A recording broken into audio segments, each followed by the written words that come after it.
Hi friends, welcome back to Cooper Farm Co. Today I'm going to pour my gardener's hand salve and talk packaging and why your packaging might suck and what you can do to improve it to reach your financial goals. So let's go pour some salve and talk real business. Okay, let's get started and pour some salve and talk business. First off, I want to say I'm not an expert. I just have 28 years of experience of making my own products and selling my brands to retail accounts, large and small. I've sold to small boutiques and I've sold to large chain grocery stores and specialty markets. So my hope is that I can give you some knowledge and help you grow your brand and reach your goals.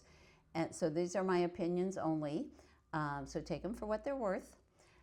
So let's get started on why your packaging matters. Your packaging is your silent salesperson and your first impression to the customer.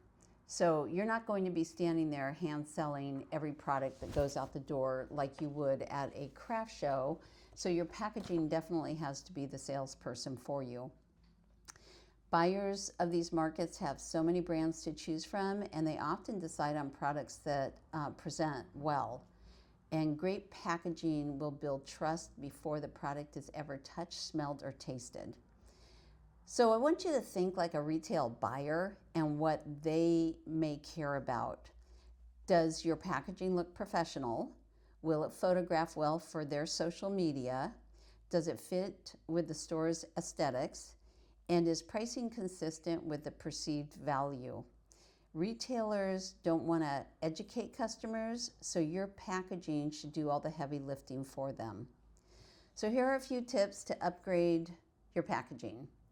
Does your product line match? Jars, labels, fonts, and your color palettes should all be consistent across the brand.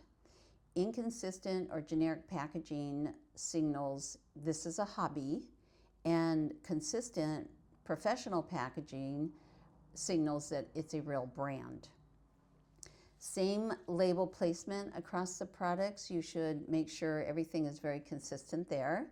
Font family across all the SKUs should be consistent, and the lid colors and the container types should be the same wherever possible. Here are some common mistakes made when designing a label. Too much copy on the label, so your customers can't read really what it is because there's just too much information that's on the front label. Tiny font that no one can read.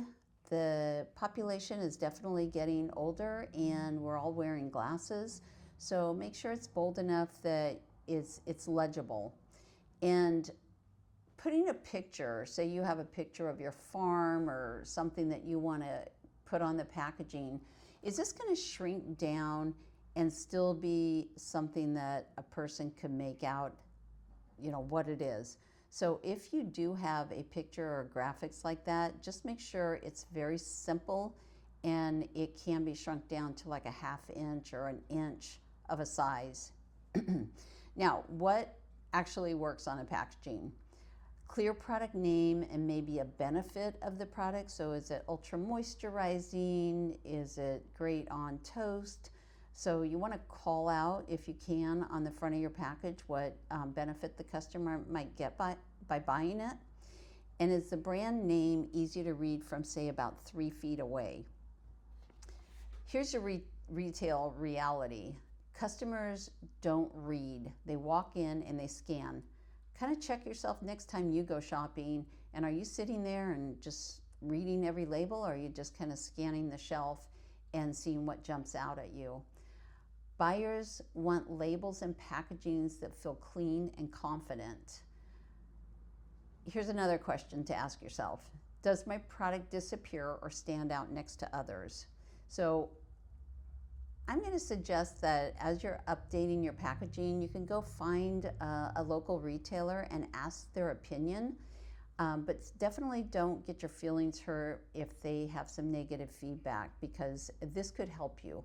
So or even you could take your product in the store and ask if you could put it up on the shelf for a moment and kind of walk back and see if it stands out. Here are a couple upgrade ideas that you can think about. The background should be a neutral base, maybe black, white, cream, or whatever you choose, and then pick one or two strong brand colors to stand out. Avoid something real trendy that you might want to have to redo in a couple years as the trend moves on. So go with something a little bit more classic and timeless. So test your product on the shelf, line it up with the competitors, step back, and check to see which one catches your eye first. And as I said, you can even ask a small market in your town if they would let you walk in and just kind of show them what you're doing, right? So here's the truth about packaging and price point. Premium pricing requires premium packaging.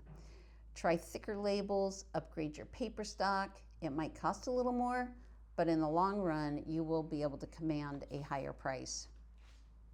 And container, is this glass versus plastic? Glass or tin, metal sometimes, convey a higher price point. Plastic is a little bit cheaper.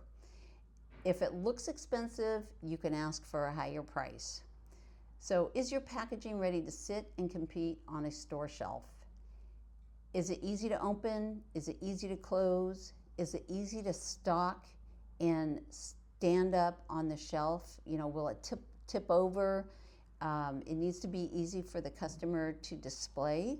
Will it break, leak, or scuff easily? And will that label stand up to the test of time of the wear and tear, people picking it up, touching it? Is it a good quality label, maybe with a laminate over it?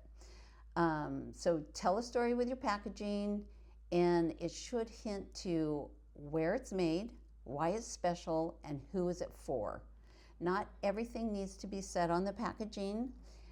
Let the materials, colors, and the simplicity tell the story. Luxury brands are not loud. They are classic and timeless.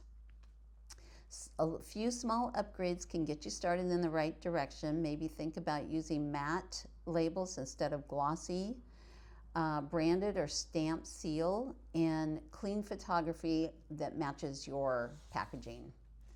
So just remember that retailers invest in brands that are professional, so a small investment now can bring you high returns in the future.